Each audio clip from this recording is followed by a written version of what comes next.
In this tutorial, we'll look at how to download, install, and update Shipbridge.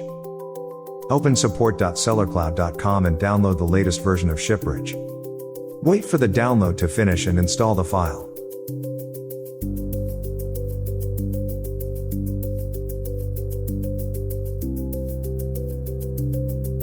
The first time you open Shipbridge, enter your credentials and team name to start using the application. When Shipbridge gets a new update, an icon saying Update Available will appear in the upper left corner of the application. To update Shipbridge, click on it.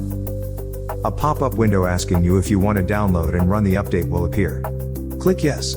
Wait while the update is downloading. Select additional tasks and click Next. In the next window, we recommend you to choose the default automatically close the applications option. Click Next and wait for the installation to complete.